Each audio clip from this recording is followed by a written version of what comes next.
Definition की। तो definition की अब हम बात करें तो suppositories are The suppositories are defined as medicated solid or semi-solid dosage form meant for insertion into the body cavities. तो suppositories क्या होती हैं? Suppositories define as medicated solid, ये सॉलिड और सेमी सॉलिड डोजेस फॉर्म होती हैं mean for जिनका use हम करते हैं insertion into the body cavities. ठीक है, जिनको हम बॉडी कैविटीज में इंसर्ट करने के लिए यूज करते हैं। ये सॉलिड हो सकती हैं और सेमी सॉलिड होती हैं। ठीक, suppositories worry in shape and size. ठीक है, सपोजिटरीज क्या होती हैं, ये इनका शेप और साइज डिफरेंट होता है mean for insertion into the rectum, vagina, urethra और अदर बॉडी कैविटीज। ठीक है, जो इनकी इंसर्शन साइट है इसके अकॉर्डिंग इनका शेप एंड साइज क्या होता है, वरी होता है, वो छोटा या बड़ा हो सकता है अदर देन माउथ। ठीक है, मतलब कि हम सपोजिटरीज को माउथ कैविटी में नहीं रखते हैं। ठीक है, अदर देन माउथ को छोड़कर, जैसे ईयर हो गया, नोज हो गई। ठीक है, ये जो बॉडी कैविटीज है इन सब में रखने के लिए हम यूज करते हैं सपोजिटरीज का। ठीक, नेक्स्ट पॉइंट की बात करें, when inserted into the body cavity these doses form melt, disintegrate और डिसॉल्व एट बॉडी टेम्परेचर। ठीक, जब हम सपोजिटरीज को क्या इंसर्ट करते हैं बॉडी कैविटी में जब इन सपोजिटरीज को रखते हैं, ठीक है, तो ये क्या होती है, ये मेल्ट हो जाती हैं। ठीक है, मेल्ट हो जाती हैं, डिसइंटीग्रेट या डिसॉल्व हो जाती हैं बॉडी टेम्परेचर पे।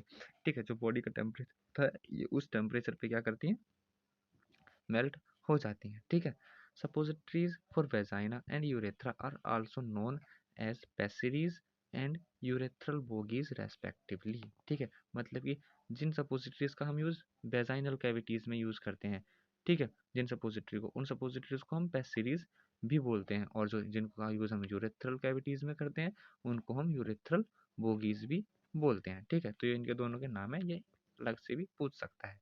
ठीक, अब नेक्स्ट हम चलें तो अब हम बात करते हैं इसके टाइप्स की। ठीक है, टाइप्स की बात करें तो टाइप्स में क्या है, according to the site of administration.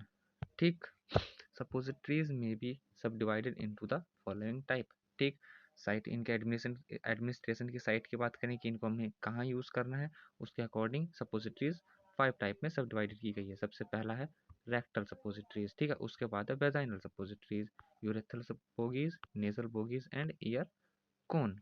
ठीक है, वेजाइनल सपोजिटरीज को हम पेसिरीज भी बोलते हैं। ठीक, अब इनको हम डिटेल में पढ़ते हैं एक एक करके ये क्या होती हैं। सबसे पहले हम बात करते हैं रेक्टल सपोजिटरीज की, कि रेक्टल सपोजिटरीज होती क्या है। ठीक है, these are mean for insertion into the rectum for producing systemic effect. ठीक है, इनका यूज हम कहाँ करते हैं, रेक्टम में इंसर्ट करने के लिए हम इनका यूज करते हैं। ठीक है, सिस्टमेटिक इफेक्ट को प्रोड्यूस करने के लिए। Suppositories mean for adult usually weight 2 gram. ठीक, एंड आर टॉर्पीडो शेप्ड। ठीक है, सपोजिटरीज क्या होती है, अडल्ट में जो इनका वेट होता है। ठीक है, अडल्ट में यूज के लिए इसका वेट 2 ग्राम होता है और ये टॉर्पीडो शेप की होती हैं। चिल्ड्रंस की अगर हम बात करें तो चिल्ड्रंस में ये थोड़े कम होगी, लगभग 1 ग्राम। ठीक है, चिल्ड्रन में कम होगी। These are used for systemic effect, may contain analgesic, tranquilizer and sedative effect. ठीक, अगर जैसे कि हम इनके सिस्टमेटिक इफेक्ट की बात करें इसके, तो सिस्टमेटिक इफेक्ट क्या हो सकते हैं, एनाल्जेसिक हो सकते हैं, ट्रांसक्युलाइजर हो सकते हैं या सेडेटिव इफेक्ट हो सकते हैं। और हम बात करें लोकल एक्शन की, लोकल इफेक्ट की, ये लोकल इफेक्ट क्या करती है, तो antiseptic action and lubricating purpose. ठीक है, लुब्रिकेट के लिए यूज होती हैं। ठीक है, अब हम बात करते हैं वेजाइनल सपोजिटरीज की। तो वेजाइनल सपोजिटरीज को हम पेसिरीज भी बोलते हैं। तो vaginal suppositories are also known as pessaries, इनको हम पेसिरीज भी बोलते हैं। They are meant for insertion into the vaginal cavities. ठीक, तो इनको हम क्या करते हैं, वेजाइनल कैविटीज में इंसर्ट करते हैं। They weigh about 3 to 5 gram and are moulded in globular oviform shaped. ठीक, तो मतलब कि ये क्या है, इनका जो वेट होता है वह 3 से 5 ग्राम होता है and are moulded in globular oviform shaped. तो मतलब जो ओविफॉर्म शेप होती है इस तरह की, कुछ इस तरह से। ठीक है, इस तरह से फॉर्म जो होती है उस वाले मोल्ड में इनको हम बनाते हैं। Vaginal suppositories are larger than rectal suppositories. ठीक है, तो जो हमारी वेजाइनल सपोजिटरीज होती हैं वो रेक्टल सपोजिटरीज से क्या होती हैं, थोड़ी लार्ज होती है, साइज में बड़ी होती हैं। Use for treating the infection of female genito urinary track. ठीक है, इसको हम किस में यूज़ करते हैं, फीमेल में जेनाइटो यूरिनरी ट्रैक्ट में अगर कोई किसी भी तरह का इन्फेक्शन हो जाता है तो उसमें हम सपोजिटरीज का यूज़ करते हैं। बात करें नंबर 3 जो है हमारा यूरेथ्रल बोगीज। ठीक, इसकी अगर हम बात करें तो क्या है, these are pencil shape and meant for insertion into the urethra. ठीक, तो ये क्या होती हैं, ये पेंसिल शेप की होती हैं and meant for insertion into the urethra, और हम इनको यूरेथ्रा में इंसर्ट करते हैं based on the use of cocoa butter. Cocoa butter base, the diameter, length and weight of suppositories for female and male different different होते हैं। जैसे हम ककोआ बटर बेस का अगर यूज़ करें तो जो इनका डायमीटर, लेंथ एंड वेट होता है वो डिफरेंट होता है मेल और फीमेल और मेल में। ठीक है, तो मेल में, फीमेल में क्या है 5 mm, इसका जो डायमीटर है वो 5 mm होगा, लेंथ जो होगी वो 50 mm होगी और जो उसका वेट होगा वो होगा 2 ग्राम। ठीक, अगर हम बात मेल की करें तो मेल में क्या है, मेल में डायमीटर 5 mm होगा। ठीक, लेंथ जो होगी इसकी वो 125 mm होगी और जो इसका वेट होगा वो होगा 4 ग्राम। ठीक, ये यूरेथ्रल सपोजिटरी है, देखो कितनी लॉन्ग है, पेंसिल शेप्ड है। ठीक, इसका स्ट्रक्चर है। अब हम बात करें नेजल बोगीज की। नंबर 4 हमारा टाइप जो है वो है nasal bougies. These are also called ब्यूजिनेरिया।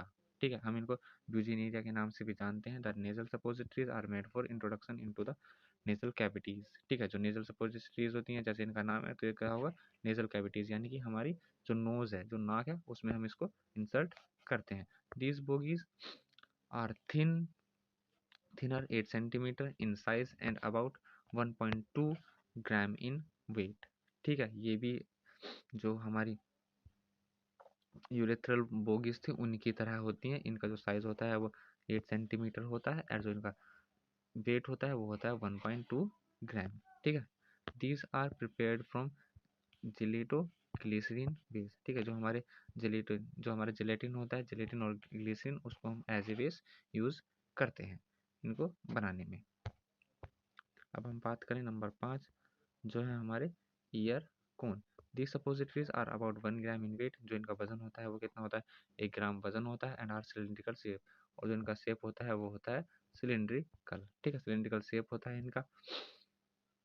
To facilitate their insertion into the ear, इनको हम ईयर में यूज करते हैं। ठीक है, these are rarely used and contain cocoa butter as base. इनको हम रेयरली यूज करते हैं, मतलब कि आजकल वो ये ईयरफोन है इनको हम बहुत ही कमी से यूज करते हैं, क्योंकि हम अब जो यूज करते हैं वो होता है हमारा ईयर ड्रॉप। ईयर में किसी भी तरह की प्रॉब्लम होती है तो हम ईयर ड्रॉप का यूज कर लेते हैं। इसी वजह से ईयरफोन का क्या है, ईयरफोन बहुत ही रेयरली यूज होते हैं। और जो इनमें हम बेस यूज करते हैं वो होता है ककोआ बटर का बेस। ककोआ बटर बेस का हम यूज करते हैं। ठीक है, अब देखो ये इसमें स्ट्रक्चर दिए गए हैं इसके।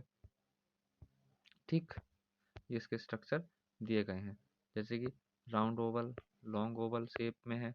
ठीक है, टॉर्पीडो शेप में है, ये बुलेट शेप में है और ये टेम्पल शेप में है। ठीक, इसके इसके डिफरेंट डिफरेंट शेप दिए गए हैं। अब बात करें हम इसके डिसएडवांटेजेस की। ठीक है, तो इसके एडवांटेजेस क्या है, it is easy to use for those patient who are unable to take oral medication like unconscious patients and childrens. ठीक है, सबसे अच्छा एडवांटेज इसका ये है कि जो पेशेंट्स ओरली किसी मेडिसिन को लेने से घबराते हैं या नहीं लेते हैं, जैसे चिल्ड्रन हुए, तो उनको ये हम इजीली इंसर्ट कर सकते हैं। Increase the bio availability of drug. ठीक है, जो इसकी ड्रग बायो अवेलेबिलिटी है ये ड्रग की इंक्रीज कर देता है एज सपोजिटरीज। ठीक, very useful to get local effect. ठीक है, वेरी यूजफुल है लोकल इफेक्ट में। लोकल इफेक्ट मतलब कि जैसे कि हमारा इन्फेक्शन हुआ, जैसे हमारा ईयर में कोई ईयर कैविटी में हमारा कोई इन्फेक्शन हुआ तो क्या करेंगे, हम इस बोगीज को यहाँ पे इंसर्ट कर देंगे। ठीक है, इसमें इंसर्ट कर देंगे तो ये यहाँ पे डायरेक्ट जाएगा, बॉडी टेम्परेचर पे मेल्ट हो जाएगी और यहाँ पे अपना एक्शन शो करने लगेगी, डायरेक्ट एक्शन शो करेगी। उसको हम बोलते हैं लोकल इफेक्ट। तो very useful to get local effect, तो लोकल इफेक्ट देती है। It avoid the first pass metabolism. अब फर्स्ट पास मेटाबॉलिज्म क्या होता है, मानो जैसे हमने कोई मेडिसिन ओरली ली तो वो सबसे पहले माउथ में जाएगी। ठीक है, माउथ से फिर इंटेस्टाइन में जाएगी, वहाँ से एब्सॉर्ब होगी, फिर वहाँ से लीवर में जाएगी, और लीवर से ब्लड में जाके फिर यहाँ पे जाके लीवर में मॉडिफाइड होगी, और ब्लड से फिर जाएगी हमारी साइट पे। ठीक है, तो इसमें जो मैकेनिज्म है इसको फर्स्ट पास मैकेनिज्म करे बोलते हैं, जिसमें बहुत टाइम लगता है। ठीक है, लेकिन ये हमारी सपोजिटरीज क्या करेंगे, डायरेक्ट जाएंगी साइट ऑफ एक्शन पे और वहाँ पे अपना एक्शन शो करेंगे। तो ये क्या करती हैं, ये अवॉइड करती हैं फर्स्ट पास मेटाबॉलिज्म को।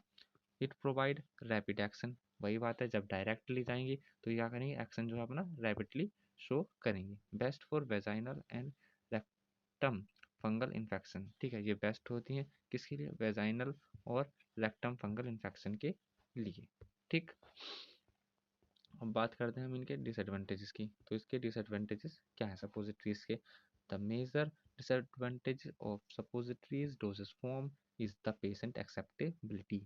ठीक है, मतलब कि जो इसका सबसे बड़ा डिसएडवांटेज है वो क्या है, पेशेंट की एक्सेप्टेबिलिटी। पेशेंट इसको जनरली जल्दी से एक्सेप्ट नहीं करते हैं सपोजिटरीज को अपनी बॉडी कैविटीज़ में इंसर्शन के लिए। तो सबसे बड़ी डिसएडवांटेज तो इसकी यही होगी कि पेशेंट इसको एक्सेप्ट नहीं करते हैं।